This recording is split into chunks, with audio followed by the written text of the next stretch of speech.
In the final months of World War II, the United States possessed a weapon unlike anything the world had ever seen. The atomic bomb promised to end the war swiftly, decisively, and on American terms. At the center of its creation stood J. Robert Oppenheimer, the scientific director of the Manhattan Project, a man whose brilliance had helped unlock the destructive power of the atom. Yet even before the bomb was used, Oppenheimer began to question what had been built under his leadership. He was not a pacifist, nor an opponent of the war effort. He had accepted the necessity of developing the bomb out of fear that Nazi Germany might succeed first. But as Germany collapsed and Japan stood isolated, the context shifted. The weapon remained, but the moral urgency that had justified its creation no longer felt as clear. Within scientific circles, unease grew. Discussions turned from physics to consequences, from capability to responsibility.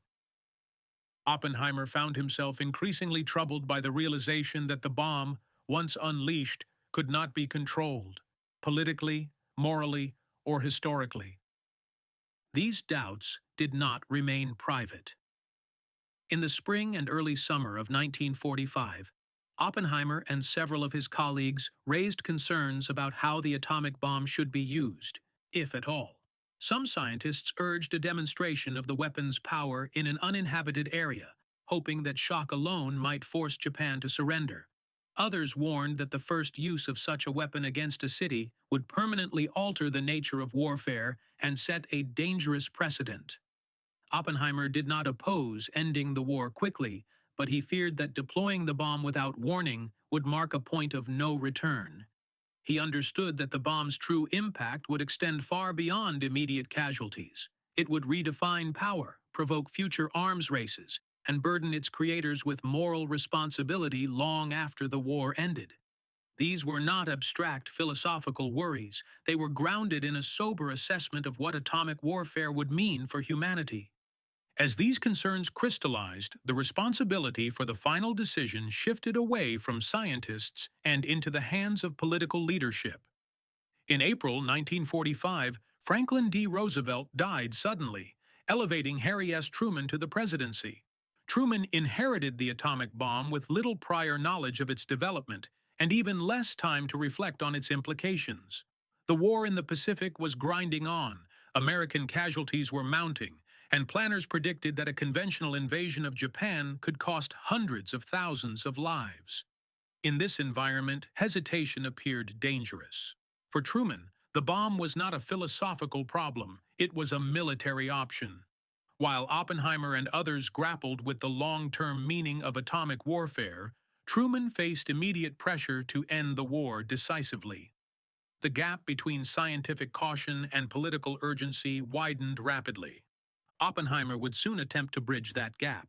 He believed that those who understood the bomb best had a responsibility to warn those who would decide its fate. Yet he was about to discover that influence over creation did not translate into influence over use. Truman listened, but he did not yield. The warnings that weighed so heavily on Oppenheimer's conscience would collide with a presidency shaped by war, authority, and the belief that decisive action saved lives. The moment marked the beginning of a quiet but lasting divide between the man who built the bomb and the man who ordered it used, a divide that would shape both their legacies and the world that followed. When Harry S. Truman became president in April 1945, he stepped into office at one of the most decisive moments in modern history. Unlike Franklin D. Roosevelt, who had overseen the war from its earliest days, Truman had been largely excluded from strategic planning. He learned of the atomic bomb only after assuming the presidency, briefed on a project that had consumed enormous resources and secrecy. What he inherited was not a theoretical debate, but a weapon already tested, proven, and waiting to be used. For Truman, the context was brutally simple. The war in Europe was ending, but the war against Japan showed no signs of quick resolution. American forces had endured ferocious resistance at Iwo Jima and Okinawa, battles that left a deep impression on military planners and political leaders alike. Casualty estimates for a full-scale invasion of the Japanese home islands were staggering. Truman's worldview had been shaped by World War I and the Depression, by hard choices and clear lines between victory and defeat. He was not inclined toward abstraction. The atomic bomb, as it was presented to him, was a means to an end, ending the war as quickly as possible and saving American lives. Within Truman's inner circle, the prevailing advice reinforced this outlook. Military leaders, intelligence analysts, and cabinet officials emphasized the cost of prolonging the conflict. Japan's leadership showed little indication of surrender on Allied terms, and the fanatical defense seen in recent battles suggested that resistance would continue to the end. The bomb appeared to offer certainty where none existed. In this environment, warnings about long-term consequences struggled to compete with immediate realities. Truman did not dismiss moral considerations entirely, but he viewed them through the lens of responsibility to those still fighting. Every day the war continued meant more casualties, more grief, and more pressure on the presidency. The bomb was framed not as an escalation, but as a conclusion. From that perspective, hesitation risked appearing irresponsible. The authority to decide rested with Truman alone, and he understood that history would judge him not for philosophical restraint, but for outcomes. This mindset shaped how Truman received input from figures like J. Robert Oppenheimer. While the scientists spoke of precedent, arms races, and the irreversible nature of atomic warfare, Truman's concerns remained immediate and concrete. He did not see himself as choosing between good and evil, but between two forms of destruction, one prolonged and uncertain, the other sudden and decisive. To Truman, the warning sounded speculative compared to the tangible reports arriving daily from the Pacific. Moreover, he was acutely aware of his role as commander-in-chief.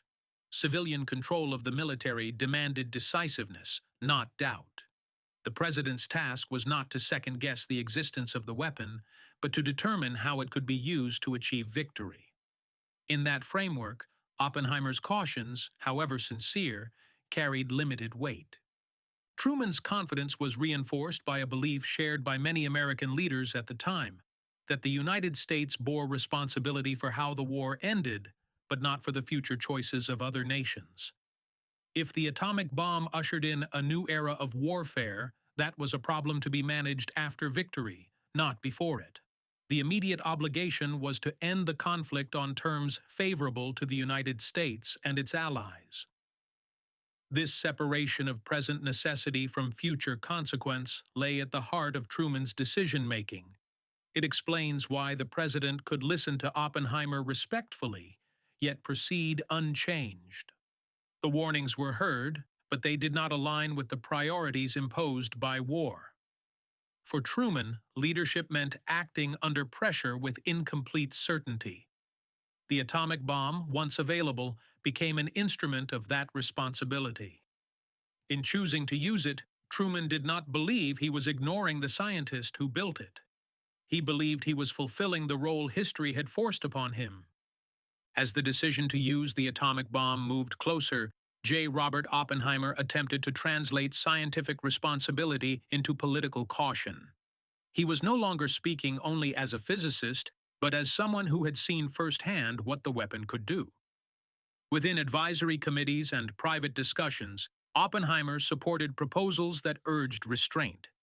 He and other scientists argued that a demonstration of the bomb's power, detonated over an uninhabited area, might be sufficient to force Japan's surrender without crossing a moral threshold.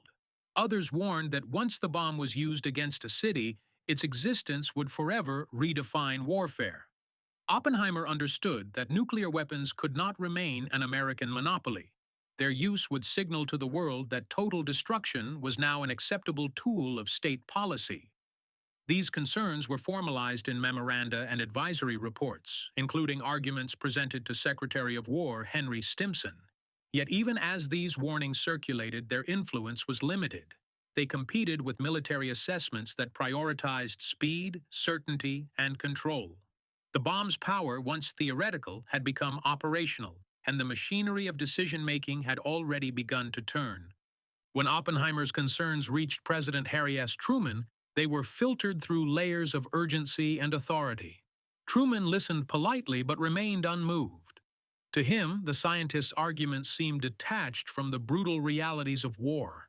The president did not question Oppenheimer's intelligence or sincerity. He questioned the relevance of his perspective at that stage of the conflict. Truman believed that moral responsibility lay in ending the war swiftly, not in experimenting with demonstrations that might fail or invite further resistance. He was also wary of appearing hesitant in front of allies and adversaries alike. Any sign of uncertainty risked prolonging the war or weakening American leverage in the post-war world. In this context, Oppenheimer's warnings were acknowledged but sidelined. The president's role, as Truman understood it, was not to debate the ethics of weapons once developed, but to decide how to use them to achieve victory. The distance between the two men became more pronounced after the bombings of Hiroshima and Nagasaki. Oppenheimer, shaken by the reality of what had been unleashed, struggled with the consequences of his work. He later recalled a meeting at the White House where he attempted to express his remorse, telling Truman that he felt he had blood on his hands. Truman's response was blunt and revealing. He rejected the notion that the scientist bore responsibility for the decision, insisting that the burden rested with the president alone.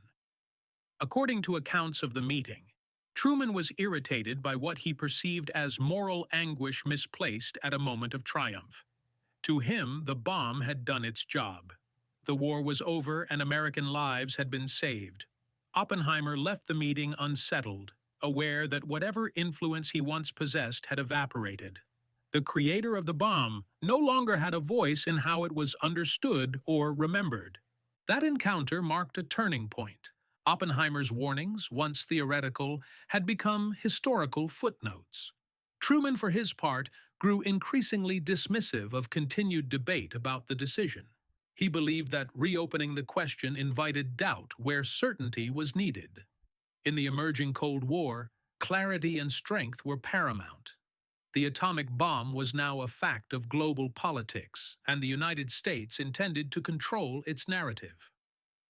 Oppenheimer's moral unease placed him at odds with a government focused on deterrence and authority. The warnings he had offered before the bomb's use were now recast as after-the-fact regret. They did not alter the decision, nor did they shape policy in its immediate aftermath. Instead, they exposed a fundamental divide between scientific conscience and political power. The bomb had passed from the hands of those who built it into the hands of those who wielded it, and in that transfer, Oppenheimer's voice lost its force. The decision had been made, and history would move forward without the restraint he had hoped to impose.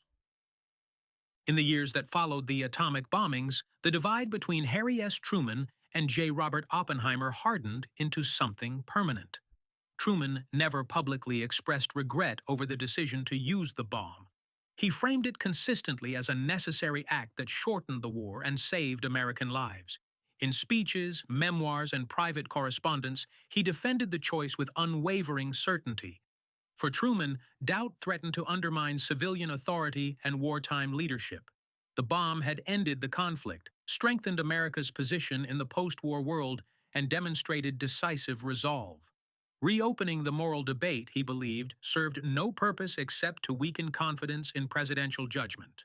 Oppenheimer, by contrast, moved in the opposite direction. He became increasingly vocal about the dangers of nuclear weapons, warning against an unchecked arms race and the illusion that atomic power could be safely managed. His transformation from wartime asset to moral critic unsettled the very institutions that had once depended on him. This shift carried consequences. As Cold War tensions deepened, Oppenheimer's caution was no longer viewed as responsible foresight, but as political unreliability. His past associations with left-leaning groups and his outspoken opposition to further nuclear escalation made him a liability in a climate defined by suspicion. In 1954, the U.S. government revoked his security clearance after a highly publicized hearing that questioned his loyalty and judgment. The decision effectively ended his influence on national policy. For many observers, the episode symbolized how far Oppenheimer had fallen, from trusted architect of American power to marginalized critic. Truman did not intervene. By that point, the president had little patience for those who challenged the logic of deterrence. The bomb, once controversial, had become central to American strategy. Questioning its use or expansion was increasingly seen as a threat to national security rather than an act of conscience. The contrast between the two men's legacies could not have been sharper. Truman left office convinced that history would vindicate his decision, and for decades mainstream narratives largely did. The atomic bomb was portrayed as a tragic but necessary instrument, a final act that ended the bloodiest war in human history. Oppenheimer, meanwhile, lived with the weight of creation without control. His warnings, ignored before the bomb was used, were sidelined again in the post-war world. Yet over time, the questions he raised refused to disappear. As nuclear arsenals multiplied and the threat of global annihilation became a defining feature of international politics, Oppenheimer's fears gained renewed relevance. The arms race he had predicted unfolded precisely as he had warned. Why Truman ignored Oppenheimer's warnings was not a matter of personal animosity or simple misunderstanding. It reflected a deeper clash between two forms of responsibility. Truman's responsibility was immediate, grounded in war, authority, and the burden of decision. Oppenheimer's responsibility was expansive, reaching beyond victory toward the future consequences of scientific power. In 1945, the balance favored decisiveness over restraint. The bomb was used, the war ended, and the world changed. That choice cannot be undone, but the tension between political necessity and moral foresight, embodied by Truman and Oppenheimer, remains unresolved. Their story is not only about the past, it is a reminder that once a weapon is built, its fate no longer belongs to its creators, and that warnings ignored in moments of crisis often return as questions history refuses to let go.